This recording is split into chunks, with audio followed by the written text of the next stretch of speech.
महफूज रहे तेरी आन सदा, चाहे जान मेरी ये रहे न रहे।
और जवाब हमेशा एक ही मिला, मातृभूमि मेरी माँ है और उसका दर्द मेरी जिम्मेदारी है। तो यही आपको अपने अंदर भी जिंदा रखो, क्योंकि स्वतंत्रता कोई उपहार नहीं है। इसके लिए हमें बहुत बड़ी कीमत चुकानी पड़ती है, खून से, बलिदान से और हम सब जैसी उतनी सारी आवाजों से जो कभी किसी के सामने नहीं झुकी। तो आज एक साथ एक स्वर में सब बोलो, भारत माता की। मैं हूँ प्रीति लता वाद्यदार। जानना चाहते हो कैसी हुई मौत से मेरी मुलाकात? मैं जेल थी, पर साथ में देशभक्ति भी कूट-कूट के भरी थी मुझ में। ब्रिटिश क्लब पर हमला करने से पहले मैंने अपने साथियों से कहा, शायद आज मैं वापस न लौटूं, पर आजादी जरूर लौटेगी। उस रात मैंने शहादत का व्रत निभाया। मैंने जानबूझकर साइनाइड की बोतल अपने पास रखी ताकि पकड़े जाने पर कोई राज न खुले। जो मरकर भी जिंदा रहे वही सच्चा क्रांतिकारी होता है। वंदे भारत। मैं अहिंसा जैन परिवार की लाडली कल्पना मैंने 20 वर्ष की उम्र में अंग्रेजों के खिलाफ हथियार उठाए। जब मैंने अपने देश को जंजीरों में जकड़े हुए देखा, मेरी रूह कांप उठी। मैंने किताबें छोड़कर बंदूक उठाई, सपनों की जगह संघर्ष को चुना। चटरा शस्त्रकार पर हमले के बाद अंग्रेजी सरकार हमें खोजने लगी। मैंने जंगलों में, गांवों में, हर जगह क्रांति का संदेश फैलाया। जेल की दीवारें भी मुझे डरा न सकी। हाँ, अगर डर था तो सिर्फ एक ही बात था कि अगर आज हम चुप रहे तो आने वाली पीढ़ी को भी इन्हीं जंजीरों में सांस लेनी पड़ेगी। जय हिंद। जैन धर्म के साथ राष्ट्र धर्म निभाने वाली मैं मातंगिनी हाजरा आज हम सबको यह बताना चाहूंगी किस तरह मेरी हुई मौत से मुलाकात। 1942 में जब भारत छोड़ो आंदोलन शुरू हुआ तो मैंने अपने देश के लिए अपनी जान कुर्बान कर दी। मैं उम्रा से लड़ती हुई रही और अंत में मैंने अपने देश के लिए अपनी जान दे दी। आइए हम सब मिलकर अपने देश के लिए काम करें और उसकी आजादी को बनाए रखने के लिए अपना योगदान दें। जय हिंद। मैं सुनीति चौधरी, प्रभु वीर की संतान, एक जैन बेटी ही नहीं बल्कि इस मिट्टी की सिपाही भी हूँ। जब मेरे स्कूल में अंग्रेजों की नीतियों के खिलाफ भाषण हुआ तब मैंने पूछा, क्यों हम इन अंग्रेजों को जवाब नहीं दे सकते? आगे चलकर मैंने अपने कलम की जगह बंदूक उठाई और एक ब्रिटिश अफसर की हत्या की योजना बनाई और उसे अंजाम भी दिया। जेल में भी मैंने अनेक अनशन किए, हड़तालें की, जिससे ब्रिटिश अधिकारी भी डरने लगे। मेरा एक एक कदम मेरे देश को आजाद करने में लगा। यही मेरे लिए सबसे बड़ी जीत है, क्योंकि गुलामी से बड़ी कोई मौत नहीं और आजादी से बड़ी कोई जिंदगी नहीं। वंदे मातरम। भूते लो हर बोलो के मुंह, हमने सुनी कहानी थी, खूब लड़ी मर्दानी वो तो झांसी वाली रानी थी।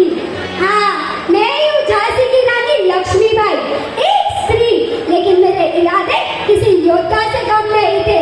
अंग्रेजों ने मेरी झांसी छीनने की बहुत कोशिश की, लेकिन मैंने कह दिया मैं अपनी झांसी नहीं दूंगी। तलवार हाथ में थी, आत्मसम्मान हृदय में था और देश में मेरी आत्मा में। मैंने घोड़े पर सवार होकर दुश्मनों की तोपों और तलवारों के बीच लड़ाई लड़ी। आज मैं आपसे कहती हूँ, अन्याय के सामने झुकना मत, अपने देश और अपने हक के लिए डटकर खड़े रहना, क्योंकि जब इरादे बुलंद हो तो एक स्त्री की पूरी सेना के बराबर होती है। भारत माता की, भारत माता की, भारत माता की जय। मैं हूँ सुभाष चंद्र बोस, मुझे नेताजी के भी नाम से जाना जाता है। मैं एक स्वतंत्रता सेनानी हूँ। निजी जीवन से देश बड़ा होता है, हम मिटते हैं तब देश खड़ा होता है। आज मैं आप सबके समक्ष नेताजी के लिए कुछ शब्द व्यक्त करना चाहता हूँ। लड़ने आजादी की लड़ाई, आजाद हिंद फौज बनाई, हाँ भारत माँ का सपूत निडर, सबको सही दिशा दिखाई। तुम मुझे खून दो, मैं तुम्हें आजादी दूंगा। बट आज की तारीख में हमें अंग्रेजों से नहीं लड़ना है, अपनों से ही लड़ना है। और सुभाष चंद्र बोस का नारा होगा, तुम मुझे स्वच्छ भारत दो, मैं तुम्हें स्वस्थ भारत दूंगा। जय। सर्वांना नमस्कार. माझं नाव आहे रिया मयूर जैन. मी कोण? सावित्रीबाई फुले. मी भारत देशाची पहिली महिला शिक्षिका आहे. मी मुलींसाठी शाळा सुरू केली. मी लोकांना शिक्षणाचे महत्त्व सांगितले.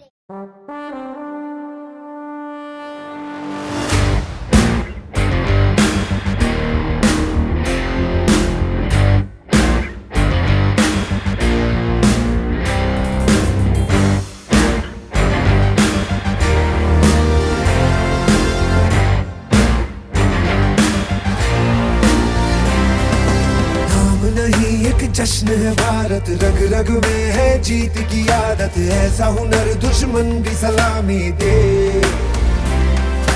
तू सूरज हम तेरे उजाले, तुझसे जुदा नहीं होने वाले आखिर